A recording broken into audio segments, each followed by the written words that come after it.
Dear students, ఈరోజు మనం మధ్యయుగ భారతదేశ చరిత్ర అనేటువంటి అంశాన్ని గుర్తెట్టాం. ముందుగా ఫస్ట్ ఇయర్లో మనం ప్రాచీన భారతదేశ చరిత్ర చదువుకున్నాం పూర్తిగా. ఇది థర్డ్ సెమిస్టర్. దీంట్లో మరి మధ్యయుగ భారతదేశ చరిత్ర చదువుకోవాల్సి ఉంది. ముఖ్యంగా ఈ మధ్యయుగ భారతదేశ చరిత్రలో మొఘలాయి సామ్రాజ్యం అనేది చాలా విశిష్టత ఆపాదించుకున్నది. అయితే విద్యార్థులారా, మొఘలాయి సామ్రాజ్యానికి చాలా మరి దేశ చరిత్రలో విశిష్ట స్థానం కల్పించబడింది. అయితే రాజ్య స్థాపన ఎలా జరిగింది, ఏ విధంగా జరిగింది అనేటువంటి విషయాలను మనం గుర్తించవచ్చు. ప్రియమైన విద్యార్థులారా, మనకి ఇక్కడ ఏంటంటే మొఘల్ సామ్రాజ్య స్థాపన ఎలా జరిగింది, ఎవరెవరు విశిష్టత పొందినటువంటి వాళ్ళు, ఏ చక్రవర్తులు దేశ చరిత్రపై ప్రభావాన్ని చూపించారు అనేటువంటి విషయాన్ని మనం గుర్తు చేసుకోవాలి. అయితే ఇక్కడ మొఘలాయి చక్రవర్తులందరినీ కూడా ఒక భాగాన్ని పెడితే, మరొక అంశంలో మొఘల్ సామ్రాజ్యంలోనే ఒక 5 సంవత్సరాల కాలం పాటు సూర్ వంశానికి చెందినటువంటి వ్యక్తి ఒకరు పరిపాలన చేశారు. అతడి పేరే షేర్ షా. క్రీస్తు శకం 1540 నుంచి 1545 వరకు ఈయన పరిపాలన చేశారు. అయితే ఇక్కడ మనం ముఖ్యంగా గమనించాల్సింది ఏంటంటే, మొఘల్ సామ్రాజ్య స్థాపన క్రీస్తు శకం 1526లో బాబర్ చేత స్థాపించబడినటువంటి మొఘలాయి సామ్రాజ్యం ఔరంగజేబు కాలం వరకు, తర్వాత అతని వారసుల వరకు సుమారుగా 1857 వరకు కూడా మొఘలాయి భారతదేశాన్ని పరిపాలించారు. మీరందరినీ తెలుసుకునేటప్పుడు మన వరుస క్రమంలో మొఘలాయి రాజులను తెలుసుకోవచ్చు, చక్రవర్తులను తెలుసుకోవచ్చు. అయితే దీంట్లో భాగంగానే మరి మనం ఇప్పుడు చదవబోయేటువంటి షేర్ షా సూర్ వంశస్థుడు. ఇతడు ఎందుకు చెప్పుకోవాలి ఇతడి గురించి? ఇతడు బాబర్ సైన్యంలో ఉన్నటువంటి ఒక సైనిక ఉద్యోగి, ఒక సైనికుడు, కేవలం ఒక సైనికుడు. అతడు బాబర్ కొలువులో ఉండి బాబర్ సైన్యంలో ఒక కీలకమైన పాత్రను పోషించేవాడు. అయితే బాబర్ తలపెట్టేటువంటి అనేకమైనటువంటి యుద్ధాలు, భారతదేశంలో అతని స్థాపన, మొఘల్ సామ్రాజ్య స్థాపించిన రోజుల్లో అతను చేసినటువంటి యుద్ధాలు, బాబర్ చేసినటువంటి యుద్ధాలు, వాటన్నింటిలో కూడా కీలకమైన పాత్ర పోషించాడు షేర్ షా. అయితే ఇతని గురించి మనం గుర్తించినప్పుడు సాధారణంగా ఏంటంటే, గొప్ప సైనిక యోధుడు షేర్ షా. పరిపాలనా విషయాలను, రాజకీయ విషయాలను, సైనిక నైపుణ్యాన్ని, ఇటువంటి వాటినన్నింటినీ కూడా చాలా చక్కగా మరి తెలుసుకోగలిగాడు. అయితే ఒక రోజున మరి అనేక యుద్ధాలు తలపెట్టినటువంటి బాబర్ రకరకాలైన యుద్ధాలు చేశాడు. మొదటి పానిపట్టు యుద్ధం, ఆ యుద్ధంలో జరిగినటువంటి పరిణామాలు, ఆ యుద్ధానంతరము రాజ్య స్థాపన, ఇలాగ కొన్ని యుద్ధాలు జరిగిన తర్వాత ఒక రోజున బాబర్ తన సైన్యాన్ని ఒక విశాలమైనటువంటి మైదానంలో నిల్చోబెట్టాడు. ప్యారెడ్ గ్రౌండ్ లో నిల్చోబెట్టినప్పుడు సైన్యం ఎలాంటి శిక్షణ పొందుతున్నది, ఏమిటి, సైన్యం యొక్క విశిష్టత ఏమిటి అనే దాని గురించి ఒకసారి ఒక్కొక్కరిని కూడా అతను గమనిస్తూ ఉన్నాడు. ఆ సందర్భంగా బాబర్కు తన కుమారుడు ఉన్నాడు, ఆ కుమారుడు ఎవరంటే హుమయూన్. హుమయూన్ హుమయూన్ని తీసుకొచ్చాడు తన వెంట, మైదానంలో తీసుకొచ్చాడు. తీసుకొచ్చి ఆ మైదానంలో ఒక్కొక్క సైనికుని అలాగా మంచి ప్యారెంట్లో చక్కగా లైన్గా నిల్చోబెట్టిన తర్వాత ఒక చిన్నపాటి హ్యాండ్ స్టిక్ తీసుకొని ఒక్కొక్క సైనికుడిని చూస్తున్నాడు బాబర్. చక్రవర్తి ఇతనికి తెలియదంటూ లేదు. చూసారా పిల్లలు, face is the index of the mind. మన ముఖాన్ని బట్టి మనం ఎలాంటి వాళ్ళు చెప్పేవాళ్ళు ఉన్నారు. మన ఎటువంటి యాటిట్యూడ్, మన బిహేవియర్, మన క్యారెక్టర్, మన హావభావాలు ఇవన్నీ ఎలా ఉంటాయనేది కొంతమంది పెద్దలు చెప్పేవారు. ఇప్పటికి కూడా టీచింగ్ కమ్యూనిటీ అందరం కూడా చెప్తూ ఉంటాం, మనిషిని గుర్తుపట్టవచ్చు. అయితే ఏదేమైనప్పటికీ బాబర్ ఏం చేశాడంటే అతడు తలపెట్టినటువంటి ఈ సైన్య పరిశీలన తన కుమారుడైనటువంటి హుమయూన్ని కూడా వెనక తీసుకొచ్చాడు. తీసుకొచ్చి చూపించాడు. సైన్యాన్ని అంతటిలో ఒకరినొకరినై చూపించాడు. ఈ చూపించిన సందర్భంలో ఒక దగ్గరికి వెళ్ళి ఆగిపోయాడు. ఎవరు? బాబర్ ఆగిపోయి నించుని ఒక సైనికుడి వైపు ఇలా చూసుకుంటూ ఉన్నాడు. ఏంటి ఇలా ఆగిపోయాడు మా నాన్నగారు అని చెప్పి చూస్తున్నాడు. హుమయూన్ వెనక నుండి చూస్తున్నాడు. చూసిన తర్వాత వెళ్ళాడు. వెళ్ళి అక్కడికి వెళ్ళిన తర్వాత ఆ సైనికుడికి అతని గడ్డం కింద ఈ హ్యాండ్ స్టిక్ అతని చేతిలో ఉన్నటువంటి బాబర్ చేతిలో ఉన్నటువంటి చిన్న కర్ర అతని గడ్డం కింద ఇలా పెట్టి ఇలాగ అతని తల లేపాడు. లేపి తన కుమారుడికి చెప్పాడు, చూడు, ఏనాటికైనా మొఘల్ సామ్రాజ్యాన్ని మరి వీడు ఖచ్చితంగా కొలబడతాడు.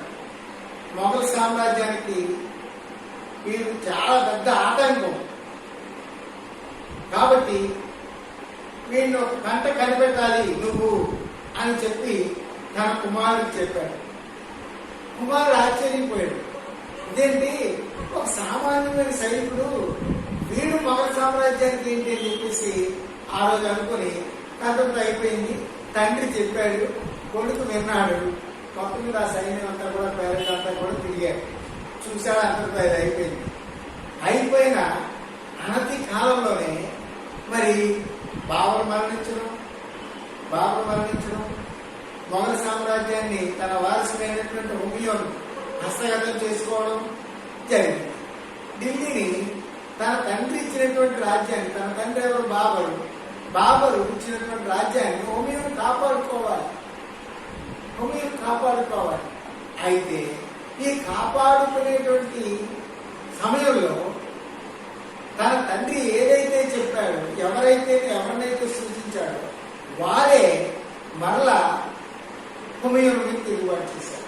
అర్థమైనటువంటి పిల్లలు, అది పేరే షేర్ షా హుమయూన్ మీద తిరుగుబాటు చేశారు. హుమయూన్తో పోరాడాడు.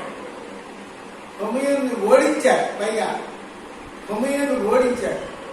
అదేంటండి, సైన్యంలో ఉండేవాడు కదండి అని మనం అనుకోవచ్చు. వాస్తవం కాదనలేదు. కానీ మొఘలాయి సైన్యంలో ఉన్నటువంటి వీడు వెళ్ళిపోయి బీహార్ పాలకుడైనటువంటి బాహర్కా లోహని అనేటువంటి ఆ చక్రవర్తి ఆస్థానంలో చేరాడు. ఎవరో? షేర్ షా అక్కడ పోయి చేరి అక్కడ యుద్ధ నైపుణ్యాన్ని నేర్చుకొని కొంత సైన్యాన్ని కూడగట్టుకొని ఆ రాజు యొక్క లోహని, బాహర్కా లోహని యొక్క మరి అతని యొక్క మరి సేవలను లేకపోతే అతని యొక్క సహకారాన్ని పొందుకొని మరి మొఘలాయి సామ్రాజ్యం మీద దండెక్కడం జరిగింది. అంతటితో ఊరుకోలేదు. ఎలా అంటున్నాడు వాడు? బాహర్కా లోహని అంత సులువుగా ఇచ్చేసాడా? లేదు. అతని కొలువులో ఉంటుండగా అతన్ని మెప్పించాడు. లోహని మెప్పించాడు. లోహని రాజ్యాన్ని పరిరక్షించాడు. అతని యొక్క గుణగణాలను చాలా చక్కగా కొనియాడుతూ అతను చెప్పినటువంటి వాస్తవాలన్నీ సాక్షాత్ చేదోడు వాదుడుగా రాజుకు నమ్మిన బంటుగా తయారయ్యాడట. అయితే లోహని సహాయ సహకారాలు అందే పొందుకున్నాడు. పొందుకొని తదుపరి ఏంటంటే ఒక వేట సందర్భంలో రాజుగారు మరి భటుడు లేక సైనికులు వీళ్ళిద్దరూ కూడా వేటకు వెళ్ళారు సరదాగా. ఆ రోజుల్లో మధ్యయుగ కాలం 15వ శతాబ్దంలో ఎలా ఉండేదంటే విలాసాలు ఏవి లేవు అప్పట్లో. ఆనాటి కాలంలో ఏంటంటే వేట, జంతువుల వేటాడటం ఒక పెద్ద హాబీ ఆ రోజుల్లో. అయితే మరి వీళ్ళిద్దరూ సరదాగా వెళ్ళారు. బహర్కాల్ లోహని మరియు షేర్షా వీళ్ళిద్దరూ చెరువు మీద వెళ్ళారు. వెళ్ళి జంతువులు వేటాడుతున్నారు. జంతువులు వేటాడుతున్న సందర్భంలో అనుకోకుండా భయంకరమైన ఒక జంతువు వచ్చింది. దాన్ని ఏంటంటే పులి, పెద్ద పులి వచ్చింది. ఓరు బాబు ఇదేంటి, చిన్న చిన్న జంతువులు మనం వేటాడడానికి ఇది వచ్చింది, మనమే తిరుగుబాటు చేస్తుంది అలాగని చెప్పేసి రాజు భయక్రాంతులైపోయాడు. భయంతో గసగసలాడేశాడు, వణికిపోయాడు. అప్పుడు చేసేది లేక ఏంటి ఎలాగైనా తన రాజును కాపాడుకోవాలి, తన చక్రవర్తిని పరిరక్షించాలి, తన ధర్మం, తన కర్తవ్యం. కాబట్టి ఏం చేస్తుంటే వాళ్ళ దగ్గర ఎటువంటి ఆయుధాలు లేవు. పైగా మారణ ఆయుధాలు ఏమైనా ఉన్నాయంటే అవి చిన్నపాటి మరి బాణాలు అవి ఉన్నాయి అంతే. అవి దానికే సరిపోతాయి. ఇక చేసేది ఏమీ లేదు. ఏం చేయాలి ఏంటి అని అనుకున్నాడు అంతే. ఎటువంటి ఆయుధం లేదు సరికదా. ఆయించి శరీర సంస్కృతి కలిగినటువంటి సైనికుడేమో వెంటనే పులితో పోరాటం చేశాడు. ఇలా పంజా ఇసిరినప్పుడు ఆ పంజాను పట్టుకోగలిగాడు. 2-3 సార్లు దెబ్బలు తగిలాయి. మరి పంజా పట్టుకున్నాడు. రెండోసారి రెండో కాళ్ళతో కూడా సరిపోయింది. ఇక అంతే, 2 కాళ్ళు కూడా పట్టాడు. 2 చేతులతో పులిని పట్టి గీరా ఎంత శక్తి అవుతుందో అంత శక్తితో మరి దాన్ని తిప్పి వదిలిపెట్టి అది వెళ్ళి ఒక చెట్టును మరి భయంకరమైన స్పీడ్ తో తిప్పాడేమో వెళ్ళి కొట్టేసరికి పులి మరణించింది. వెంటనే రాజు, బాబు నీ వల్లనే నేను బ్రతికాను అని చెప్పి మరి అతనికి చెప్పినట్టుగా మరి ఆయన ప్రాణాన్ని కాపాడాడు, ప్రాణాన్ని రక్షించాడు. కాబట్టి ఏంటంటే వెంటనే మరి అది తీసుకుని చాలా చక్కగా మరి వచ్చేసిన తర్వాత అతనికి ఒక బిరుదు ఇచ్చాడు, లోహని. ఎవరు అతని పేరు? బహర్కాల్ లోహని తన సైనికుడైనటువంటి షేర్షాకు ఒక బిరుదు ఇచ్చాడు. షేర్ ఖాన్ అనేటువంటి బిరుదునిచ్చాడు అన్నమాట. అంటే ఇది పులిని చంపడం వల్ల షేర్ ఖాన్ అనేటువంటి బిరుదునిచ్చాడు. ఈ విధంగా మనం తెలుసుకున్నప్పుడు షేర్షా యొక్క గుణగణాలు, షేర్షా యొక్క చరిత్ర, షేర్షా యొక్క పరిపాలన అనుభవాల గురించి మనం గుర్తిస్తే మధ్యయుగ చరిత్రలో ఒక గొప్ప పరిపాలకుడు, భారతదేశాన్ని పరిపాలించినటువంటి ప్రముఖ చక్రవర్తుల్లో కొనియాడదగినటువంటి చక్రవర్తిగా మరి షేర్షాను మనం చెప్పుకోవచ్చు. కాబట్టి ఈ విషయాన్ని మనం జాగ్రత్తగా గమనించినట్లయితే వచ్చాడు, తన రాజును కాపాడుకొని మరి బిరుదును పొందాడు. బిరుదును పొందిన తర్వాత అంతటితో ఆగకుండా ఏం చేశాడంటే మరి అతని యొక్క గెలుపును పొందడంతో పాటు ప్రత్యేకించి ఒక రాజ్యాన్ని ఏర్పాటు చేసుకోవాలని చెప్పేసి షేర్షా ఆలోచన చేశాడు.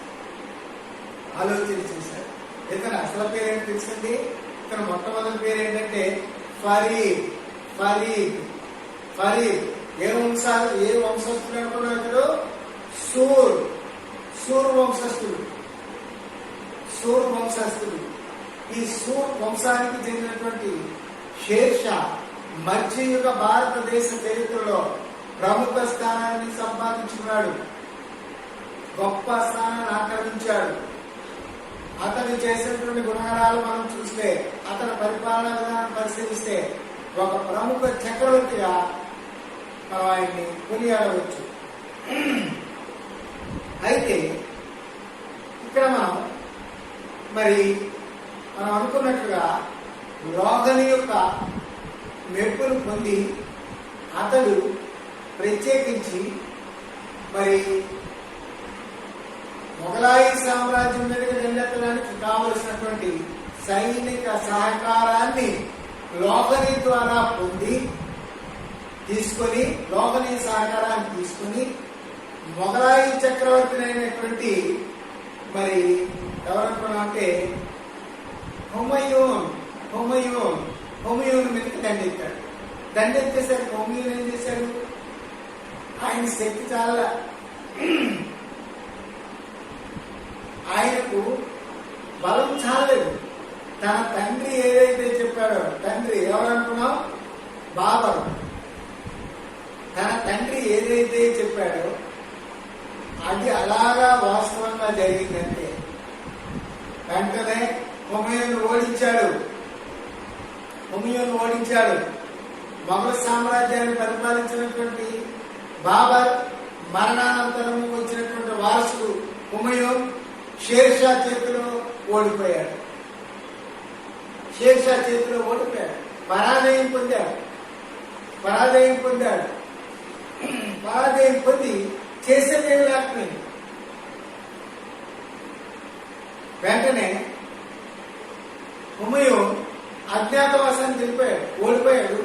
ఓడిపోయిన తర్వాత మరణించలేదు, చంపలేదు, వదిలిపెట్టేసి వెంటనే అతడు అజ్ఞాతవాసానికి వెళ్ళిపోయాడు. రాజ్యాన్ని వదిలిపెట్టేసి వెళ్ళిపోయాడు, దూరంగా వెళ్ళిపోయాడు. అప్పుడు ఢిల్లీని ఆక్రమించాడు షేర్షా.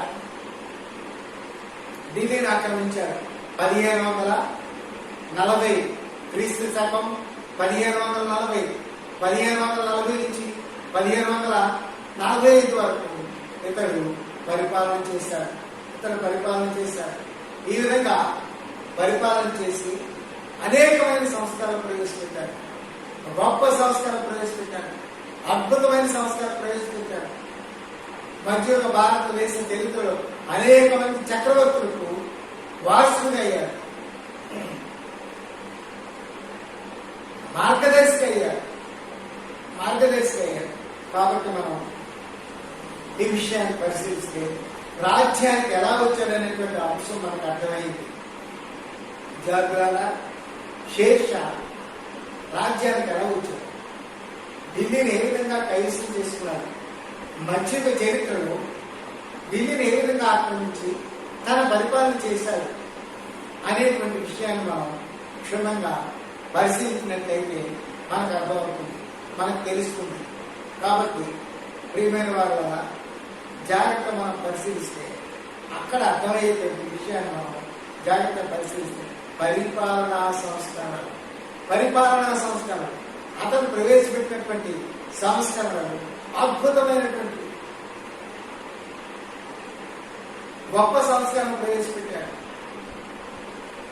ఆ విధంగా మనం వీటన్నింటినీ కూడా పరిశీలించవచ్చు. ఒకవైపేమో రాజ్యానికి రావడం, ఒక సామాన్యమైనటువంటి సైనికుడు ఢిల్లీ సింహాసనాన్ని అధిష్ఠించడం ఒక గొప్ప విశేషం.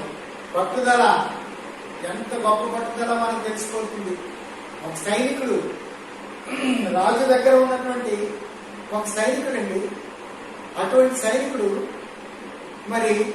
రాజ్యాన్ని ఆక్రమించడం, మొఘల్ చక్రవర్తిని ఓడించి రాజ్యాన్ని ఆక్రమించడం. ఈ విషయాన్ని మనం జాగ్రత్తగా పరిశీలిస్తే మనకు అవగాహన అవుతుంది. అయితే రాజ్యాన్ని ఆక్రమించాడు, చక్కగా పరిపాలనా సంస్కరణను ప్రవేశపెట్టాడు. ఇక్కడ మనం తెలుసుకోవాల్సిన అంశం ఏంటంటే అతని సంస్కరణలు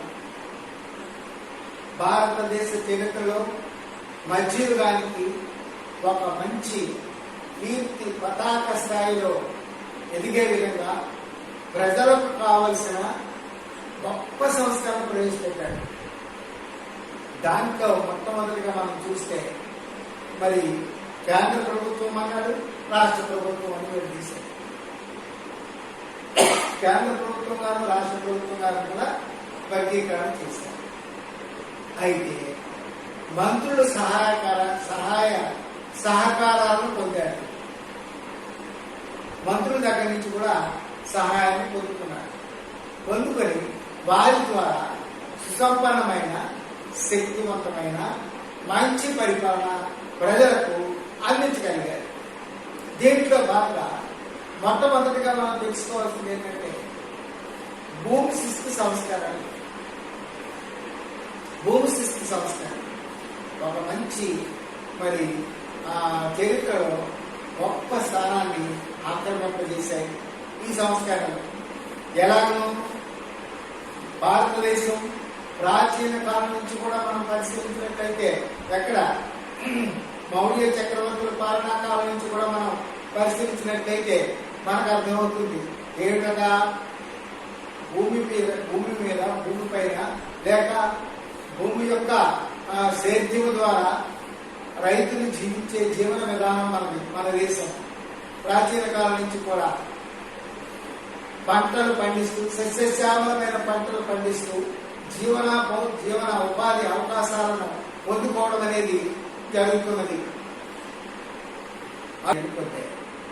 ఎలాగంటే యావత్ భారతదేశంలో ముఖ్యంగా ఉత్తర భారతదేశాన్ని ఆయన ఆక్రమించడం జరిగింది. ఈ ఉత్తర భారతదేశంలో అతని పరిపాలనా రోజులు ఏం చేశారంటే భూమిని సేద్యం చేసేటువంటి రైతుల దగ్గర నుంచి శిస్తును వసూలు చేయడం మొదలుపెట్టారు. అయితే భూమి శిస్తుతో పాటు భూమిని సర్వే చేయించాడు. సర్వే చేయించి భూమి యొక్క మరి తరగతులుగా వర్గీకరణ కూడా జరిగింది. ఉత్తమ, మధ్యమ, అధమ అన్నట్టుగా భూమిని ఆ విధంగా వర్గీకరణ చేసి భూమి పైన రైతులకు శిస్తు వసూలు చేసే రైతుల మీద దాంతో కాకుండా అదే కాకుండా రైతులకు పట్టాలను కూడా ఇచ్చాడు. ఇది గొప్ప సంస్కరణలు షేర్షా ప్రవేశపెట్టిన మధ్యయుగ భారతదేశ చరిత్రలో మా ప్రజలకు అందినటువంటి గొప్ప సంస్కరణగా మనం చెప్పవచ్చు. దేశ చరిత్రలో మొట్టమొదటిగా మనం పరిశీలించినట్లయితే రైతులకు పట్టాలు ఇవ్వటం ఎంతో గొప్ప మరి సంస్కరణగా మనం చెప్పవచ్చు. ఎందుకండి రైతుకు పట్టా ఎందుకు ఇస్తారు? హక్కు, భూమిపై రైతుకు హక్కు లభిస్తుంది. ఎటువంటి హక్కు అది? రాజ్యము గుర్తించినటువంటి హక్కు రైతుకు అందుతుంది. అంటే వాడు వేరే చోట పోవక్కర్లేదు, వేరే భూమిని సేద్యం చేసుకోక్కర్లేదు. పూర్తి స్థాయిలో వాడు ఏదైతే ఆ భూమిని ఆక్రమించి భూమిని సేద్యంలోకి తెచ్చుకున్నాడో ఆ భూమిపై హక్కు రైతుకు లభించింది. ఆ విధంగా లభించడంతో రైతు పూర్తి స్థాయిలో పనిచేశాడు. సేద్య భూమిని తన ఏదైతే మరి సేద్యం చేసుకుంటున్నాడో ఆ భూమిని చక్కగా ఇంకా చక్కని సారవంతమైనటువంటి భూమిగా తయారు చేసుకొని పంటలు పండించాడు. ఆ విధంగా దేశంలో ఉన్నటువంటి ప్రతి రైతుకు కూడా భూమిపై హక్కు లభించింది. హక్కు లభించడంతో వాడు ఏంటంటే చక్కగా ఉత్పత్తులు పెంచాడు. నాది అనేటువంటి భావం రావడంతో మరి రైతు చాలా సంతోషంగా మరి పంటలు పండించడం జరిగింది. ఆ విధంగా ఎప్పుడైతే రైతు మరి ఆ విధంగా పనిచేశాడో రాజ్యంలో సస్యశ్యామలమైనటువంటి పంటలు అందుబాటులోకి వచ్చాయి. ప్రజలకు కావాల్సిన అవసరాలన్నీ కూడా తీరాయి.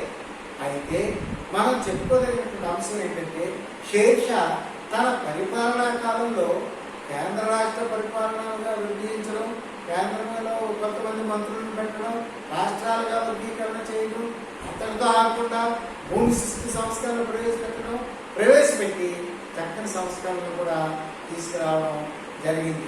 విద్యార్థులారా, మనం ఇలా చెప్పుకుంటూ వెళ్తే అతను ప్రవేశపెట్టినటువంటి సంస్కరణలో మరికొన్ని ఇతర అంశాలు కూడా ఉన్నాయి.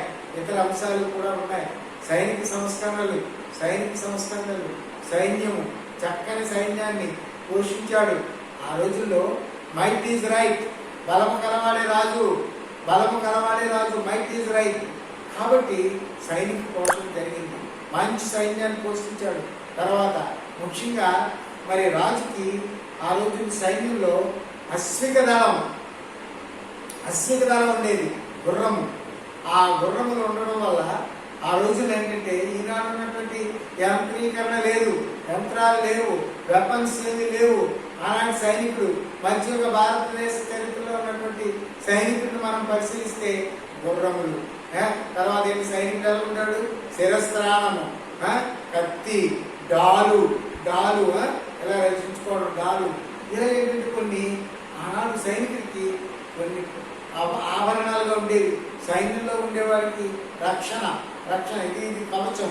కొన్ని ఇప్పుడు చూడండి మన వాళ్ళు రాజకీయ నాయకులందరూ పెట్టుకుంటారు బుల్లెట్ ప్రూఫ్ అంటారు. ఇప్పుడు ఈ భయం ఇది బుల్లెట్. ఆ రోజులు ఏంటంటే కవచం చాలు. ఎందుకు కవచం? వాడి శత్రువు ఈట నిసరితే వాడికి ఏంటంటే శత్రువు మరి దాన్నే కేంద్రంగా చేసేది హృదయాన్ని గుండెల మీద పట్టడం కోసం ప్రయత్నం జరిగినప్పుడు అక్కడ కవచం ఉండేది. అక్కడ తగిలితే ఏమైనా శబ్దం, కంగుమని శబ్దం వచ్చేది. కవచం పెట్టుకునేవారు సైనికులు. ప్రతి సైనికులు ఎంతమంది సైన్యం ఉన్నారంటే అంతమందికి కూడా ఈ యొక్క కవచాలు ఉండేవి. తర్వాత శిరస్త్రాణం, కిరీటం లాగా ఉంటుంది, అది కూడా హెల్మెట్. ఈ రోజుల్లో మనం పెట్టుకున్నది చూస్తారా, హెల్మెట్. తలకి దెబ్బ తగలకూడదు. దెబ్బ తగిలితే ఆయన రిపేర్ చేయలేడు, ఏ ఒక్కరు చేయలేడు. కాబట్టి తలకి అడ్డుకునే విధంగా శిరస్త్రాణం ఉండేది. ఇక కత్తి, శత్రువుని ఛేదించాలి కత్తితో దూసుకు వెళ్ళాలి. కాబట్టి ఈ చేతిలో కత్తి. లెఫ్ట్ హ్యాండ్ ఏది ఉండేది, డాలు అంటే ఇలా శత్రువుని ఎదుర్కోవడం. వాళ్ళు ఇసిరినటువంటి కత్తిని ఇలా తట్టుకోవడం అన్నమాట. కత్తి, డాలు, శిరస్త్రాణము, మరి కవచము. ఈ ఆభరణాలుగా ధరించుకునేవాడు సైనికుడు. తర్వాత మంచి గుర్రాలని, మంచి విశిష్టమైన విదేశాల నుంచి కూడా తెప్పించాలని తెలుస్తున్నారు చరిత్రలో చదివినట్లయితే దేశ. కాబట్టి అటువంటి గుర్రాలను కూడా తీసుకొచ్చి సైన్యంలో పెట్టి మంచి పటిష్టమైన సైనిక బలాన్ని సైన్యాన్ని పోషించి రాజ్యాన్ని సుస్థిరపరుచుకున్నాడు. చాలా చక్కని పరిపాలనను కొనసాగించినట్టుగా మనకు తెలిసింది. అయితే దీనితో పాటు మరి ఆర్థిక సంస్కరణలు కానీ, రహదారుల నిర్మాణం కానీ, విద్యాపరమైనటువంటి సంస్కరణలు కానీ, ఇలా మనం చెప్పుకుంటూ వెళ్తే అనేకమైన అంశాలు మనకున్నాయి. ఏది ఏమైనప్పుడు కూడా ఎప్పటికీ కూడా గ్రూప్ 1 సర్వీసెస్లో ఒక ప్రశ్న అడుగుతూ ఉంటారు. దేశ చరిత్రలో, ముఖ్యంగా మధ్యయుగ భారతదేశ చరిత్రలో షేర్షా మరి ఆర్థిక సంస్కరణలో ప్రవేశపెట్టినటువంటి ఒక విధానం ఉంది. ఏంటంటే అది అతడు ప్రవేశపెట్టిన ఒక నాణ్యం ఉన్నది, కాయిన్. ఆ నాణ్యము పేరు దామ్, DAM, దామ్ అనేవాడు. ఆ నాణ్యము అతడు మొట్టమొదటిగా ప్రవేశపెట్టినటువంటి నాణ్యముగా చరిత్రలో కీర్తింపబడింది. కాబట్టి విద్యార్థులారా, 1540 నుంచి క్రీస్తు శకం 1540 నుంచి 1545 వరకు భారతదేశాన్ని పరిపాలించిన మధ్యయుగ భారతదేశాన్ని పరిపాలించినటువంటి చక్రవర్తుల్లో గొప్ప వ్యక్తిగా షేర్షాను మనం కీర్తించవచ్చు. ఒక్కసారి వినండి పిల్లలు, అర్థమైంది కదా? ఎలాగంటే రాజ్యానికి ఎలా వచ్చాడని చెప్పాను. రాజ్యానికి ఎలా వచ్చాడు, ఢిల్లీ సింహాసనాన్ని ఎలాగా అధిష్ఠించాడు, హుమాయూను ఓడించాడు, రాజ్యానికి వచ్చాడు. ఎవరి సహకారంతో? బీహార్ పాలకులైనటువంటి బార్కాల్లో అని సహకారంతో మరి ఢిల్లీకి వచ్చి ఢిల్లీని ఆక్రమించి రాజ్య స్థాపన చేశాడు. మొఘలాయులు పక్కకు వెళ్ళిపోయారు. బాబరు స్థాపించినటువంటి రాజ్యం తన వారసైన హుమాయూను వాళ్ళతో పక్కకు వెళ్ళిపోయారు. ఢిల్లీకి ఏకైక చక్రవర్తి సూర్ వంశం పరిపాలించింది. సూర్ వంశానికి చెందినటువంటి వ్యక్తిగా షేర్షాను మనం చెప్పవచ్చు. గొప్ప చక్రవర్తి. చాలా డీటెయిల్, ఇంకా చాలా చాలా విషయాలు మనకి దీంట్లో వస్తాయి. కాబట్టి దాంట్లో మనం చదివి అర్థం చేసుకున్నట్లయితే రాజ్యానికి ఎలా వచ్చాడు, వచ్చిన తర్వాత నెక్స్ట్ తర్వాత ఏం చేశాడు, ఏంటి అర్థం చేసినటువంటి ఏమిటి, అతను గుణగణాలు ఎటువంటివి చూసారా? ఫరీద్, మొదటి అసలు పేరేంటి? ఫరీద్, షేర్షా, షేర్ ఖాన్ అనేటువంటి పేర్లు ఉన్నాయి, ఇతనికి అనేటువంటి పేర్లు ఉన్నాయి. అవన్నీ తర్వాత ఏంటంటే పరిపాలనా సంస్కరణ. సెకండ్ స్టెప్ పరిపాలనా సంస్కరణ. భారతదేశంలో ఎటువంటి పరిపాలనా సంస్కరణ ప్రవేశపెట్టాడు అనేటువంటి విషయాన్ని మనం తెలుసుకున్నాం. కాబట్టి విద్యార్థులారా జాగ్రత్త మనం పరిశీలించండి. కేంద్ర ప్రభుత్వం, రాష్ట్ర ప్రభుత్వం, ప్రభుత్వాల పరిపాలన మనం చూసినట్లయితే భూమి సృష్టి సంస్కరణలు, రెవెన్యూ సంస్కరణలు, సైనిక సంస్కరణలు, విద్యా సంస్కరణలు, రహదారులు, ఇవన్నీ కూడా ఇతర రాజ్యంలో చక్కని సుసంపన్నమైనటువంటి పరిపాలన కొనసాగించి అక్బర్కు మార్గదర్శకుడు అయ్యాడు. అది గొప్పతనం. అక్బర్ చక్రవర్తి యావత్ భారతదేశాన్ని పరిపాలించినటువంటి అక్బర్ చక్రవర్తికి మార్గదర్శకుడు అయ్యాడు. షేర్షా ప్రశ్న మిమ్మల్ని అడగవచ్చు, ఒక విధంగా మిమ్మల్ని అడుగుతూ ఉంటారు, మన క్వశ్చన్ పేపర్లో వస్తుంది. ఎలాగని షేర్షా అక్బర్కు మార్గదర్శకుడు అని నీవేళ చెప్పదు అని అడుగుతారు. అప్పుడు మనం ఏం రాయాలి? సంస్కరణలన్నీ రాసి అప్పుడు చెప్పాలి. అక్బర్ చక్రవర్తికి షేర్షా మార్గదర్శకుడిగా చెప్పవచ్చును అని చెప్పారు. జాగ్రత్తగా గమనించండి, జాగ్రత్తగా అర్థం చేసుకోండి. మనం ఈ నెల ఒకసారి పరిశీలించినట్లయితే